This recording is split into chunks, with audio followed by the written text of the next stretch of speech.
It's Sakura's first trip to the radio tower for episode 5. So everybody's going there to the radio tower that day. That will be Sakura, her best friend Madison, Lee, and Mei Lin. And that's where the story begins. You could tell that Mei Lin was very excited. That's what Madison says in her case. But first of all, before they can head to the radio tower, they stop downtown at the shopping center. Of course, the four of them were not the only ones that are going downtown in the shopping center because Carol happens to be there too. Oh, and by the way, it's also his first trip to the radio tower too, but we'll get back to that later. Then Carol explained to Sakura why he's going with her because he said, "You might need my assistant because I'm getting really bored just sitting at home. So please let me out of your backpack. It's kind of stuffy in there." Now you know the rules, Sakura says. Nobody's supposed to see you, she said. So Madison, as always, tries to comfort Kiro by tempting him with a little treat on the way, as long as he stays in the backpack. Of course, that was the deal she made with him. And then May Lin says, "Hey, Sakura, Madison, hurry up, you two. We got some shopping to do." And you know what? She's not kidding. So Madison looks at her best friend and she says, "Well, you know what this means? We got to get going." And Sakura agrees. So both Madison and Sakura head off. But what anyone doesn't realize, Lee, Mei Lin, Sakura, and Madison knew that one of the butterflies from the display just suddenly come to life and flew right out of nowhere. But nobody noticed it yet. So, long story short, Lee, Sakura, Madison, and Mei Lin went everywhere downtown from the flower shop to the bookstore. Then, the next thing they did was they stopped by the ice cream shop to have some ice cream while sitting on a bench. And that's what they did. The next thing they did is that they rode up in the elevator car and they saw the entire downtown from outside the glass. Mei Lin, on the other hand, was admiring the wedding dress she saw in the window of the wedding dress shop. You can tell that she was in awe. So while Mei Lin was looking at the wedding dress in the window of the wedding dress shop, she can just imagine what it's like for her to get married one day when she gets older. That's an interesting wishful thinking, and I have to agree with that.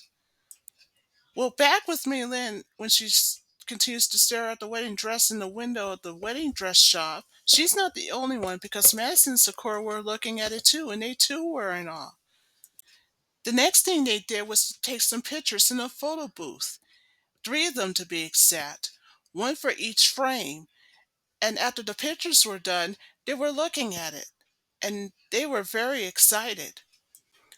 The last thing they did was they looked at a giant big screen, and on the screen were a bunch of flying butterflies everywhere. They were amazed. In fact, they were inspiredly in awe. Remember the same butterfly that came to life from the display earlier? Well, it landed right on the star sign.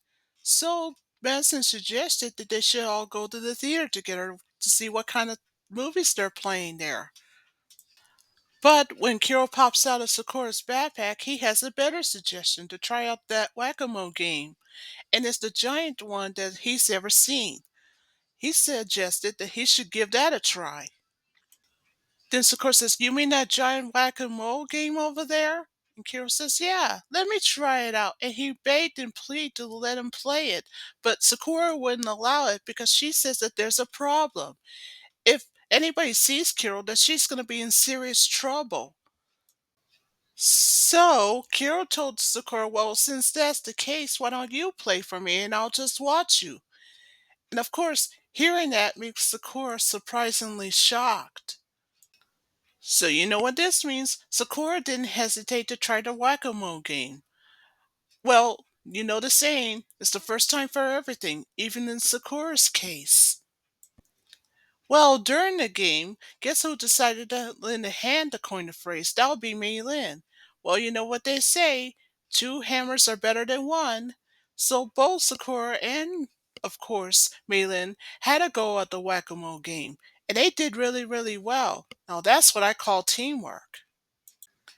Of course, recording it as usual is Madison, who's Sakura's best friend. But none of them still didn't notice that. Remember that same butterfly that came from the display earlier? It just passed Madison by while she was recording it on her video camera. Her being Madison, of course. So while Sakura was busy cheering because thanks to her and Maylin they beat the whack-a-mole game, and of course Madison is always just taping it. Of course she told that to Maylin when she asked that, she being Maylin. So the next thing that the four of them did was to take a train ride. And you could tell that there's Kero looking out from the window to see every building that he sees as they pass by in the train. And he couldn't help but say how interesting it is, and he's not kidding. So Maylin wanted to know from Kiro, you mean this is your first train ride? Well, I haven't been around a lot longer since that's the case, Kiro said to Maylin. So Sakura was looking out the window to look at the radio tower. Now remember, that's the same radio tower she's been dreaming about previously. Now Lee wants to know what was wrong with her, but instead of answering Lee's question, now Lee could tell that there was something off with her. He says, "You're staring at that tower, aren't you?" So Sakura couldn't help but wonder, but think to herself, what's so special about that tower? And what are her dreams that have been telling her about as she continues to stare at it? So anyway, we go into a flashback. We see Sakura's dream about her staring at the radio tower, herself in her pink battlesuit and a figure in black with gold eyes. And she couldn't help but wonder, what is going on there? What are her dreams telling her? So anyway, back to the present. Sakura continues to look out from the window of the train as she was continuing to stare at the tower, the radio tower, that is. So Lee couldn't help but be curious, and so he asked her about it. He says, "Let me get this straight. You've been dreaming about this radio tower every single night?" he asked. Well, not exactly, Sakura says, because it happens every once in a while, she says. And yet every night the dream changes and is something different, Sakura said.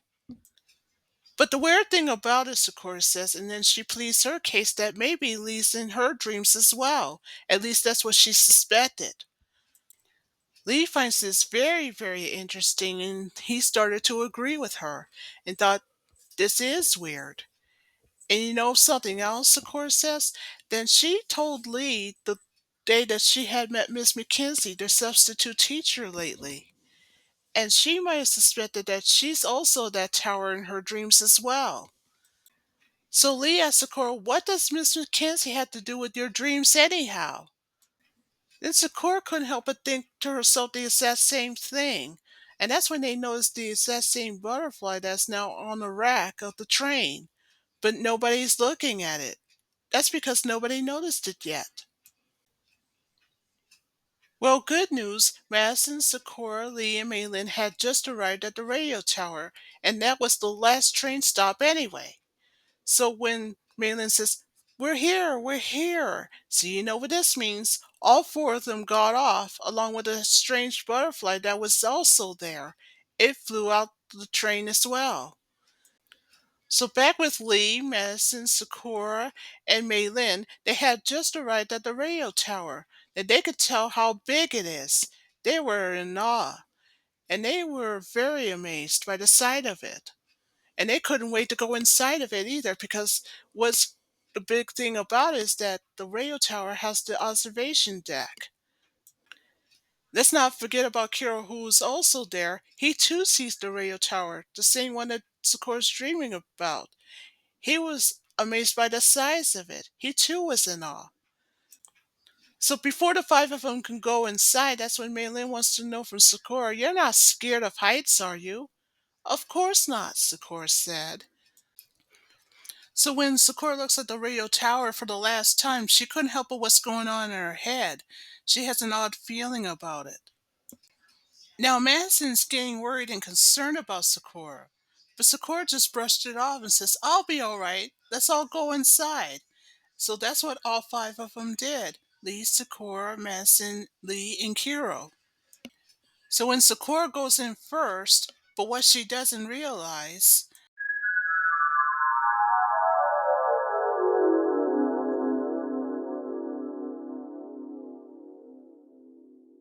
She stepped on something really, really weird, but she doesn't realize it yet.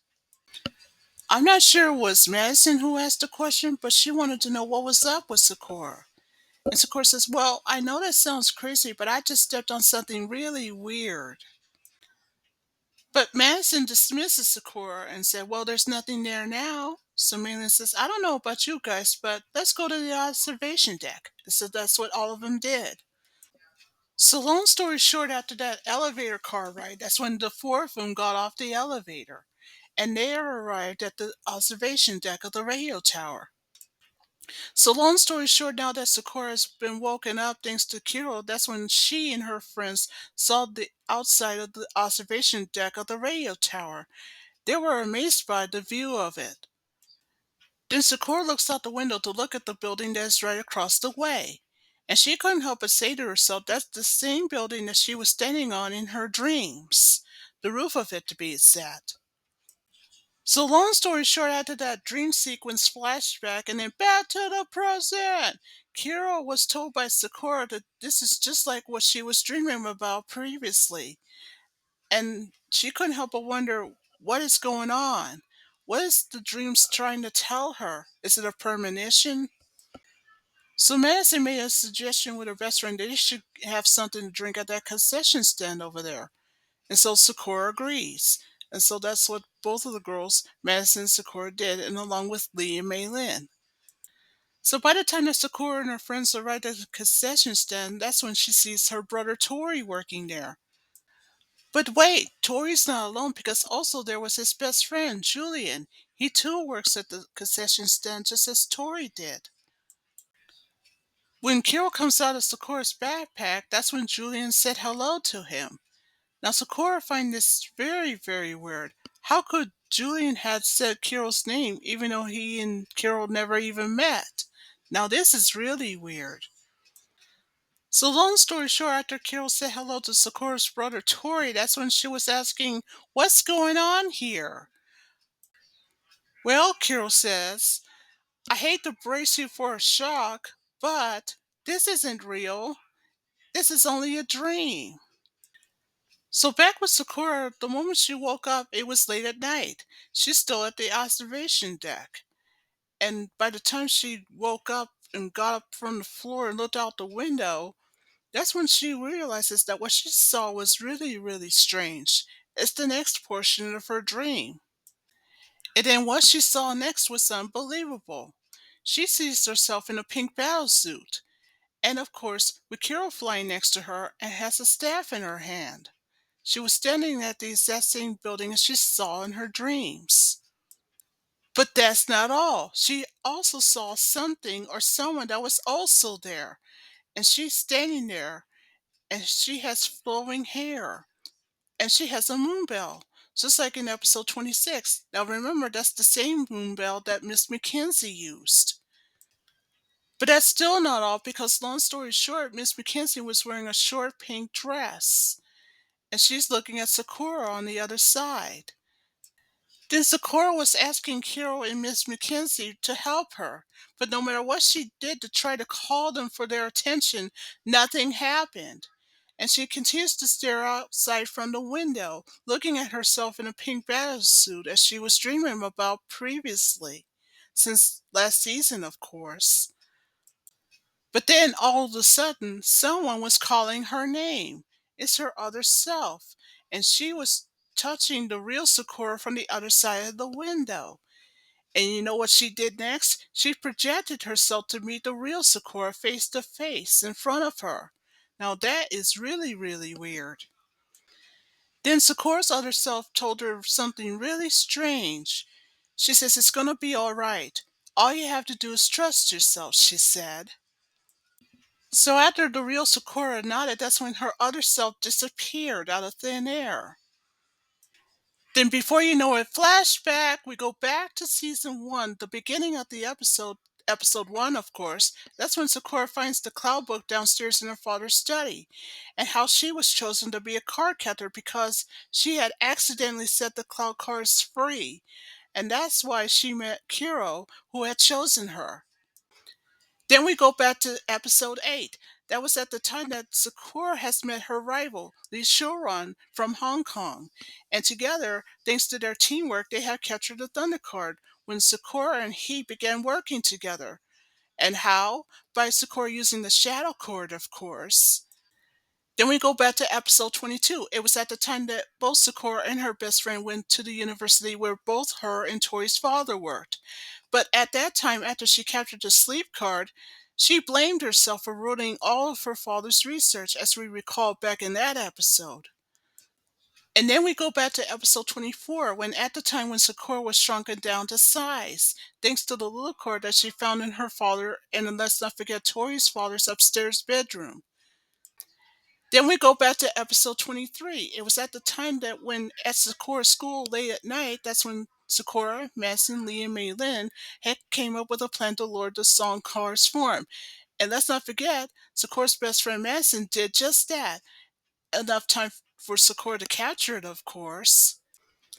Then finally, we go back to episode 35 when it was at the time during the Winter Carnival when everybody was put to sleep thanks to Sakura using the sleep card. It was at that time that thanks to Windy and Water, they worked together to help Sakura capture the third elemental card, Fire. But then, before you know it, someone was calling her name, Sakura, Sakura. And when Sakura woke up, she was back to the present in a radio tower when she should have realized all along it was Lee who was calling her. And guess what he did? He used the time card. And what was that reason for it? And that's when he tells her, Hurry! What do you mean, hurry? Sakura asked. And that's when she should have realized right then that Sakura was right all along. Sakura did step on something weird. Remember the butterfly from earlier? It's not a butterfly at all. And why is that? Oh, correction, it was Kero who said that, and she should have realized that all along.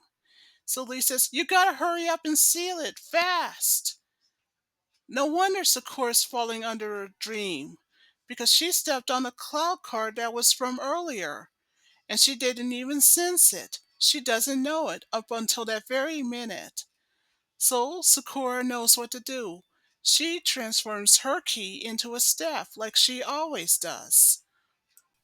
So Sakura did just exactly that and sealed the dream card once and for all. And by the way, the dream card makes it 37 on her card list. And luckily for Lee, he used a time card, but the time card just wears him out. So I guess you know what this means. It was the dream card that was the cause of what is going on, and why Sakura has stepped on it, and why she didn't notice it just until that minute. Don't worry, Maylin and Madison will be alright. They're just frozen in time. But now that the time card has word out Lee, they're unfrozen. So meanwhile, the burger place, everybody was sitting there. Lee, Maylin, Sakura, and Madison. The first thing she did, Sakura that is, was to apologize to everyone. And she says that she's the one to blame for ruining that radio tower trip. Also, as Sakura says in her case, the reason why she's blaming herself is because she said if only she had seen the you know what coming, meaning the dream card's form, she never would have gotten them into this mess, them being her best friend Madison and of course Lee and Mei Lin. Then Sakura says in her case if only she had sensed it sooner, then perhaps the trip to the radio tower would never have been ruined like the way it did. Of course, Lee spoke in his case to say that he had forgiven Sakura and that he was the one who caught it. So Kero made a compliment with Lee to say how lucky he is. Then he looked at Sakura and then he told her, You know, we were very worried about you. And in flashback, Sakura, as you remember, went inside the radio tower. And then she froze because she should have seen that dream card forms coming the moment she stepped on it. Remember? So that explains why she's gotten into the trance of the dream card. That's because she stepped on it and didn't notice it. Then back to the present at the burger place. Then Kiro explained to Sakura the reason why she didn't sense it coming is because he's been trying desperately to wake her up. That's when he knew something was wrong. Something was up. Then Kero knew all along it was the dream card that was the cause of it all, and only he can sense it coming, and not Sakura nor Lee or anybody else. Madison finds this very weird, and then she spoke in her case that when she looked around for it, she couldn't find it anywhere. Then Maylin had her turn to speak in her case to say, luckily for her and Lee, they spotted the dream car's form when they did, and it was underneath Sakura's foot, the one that she didn't see.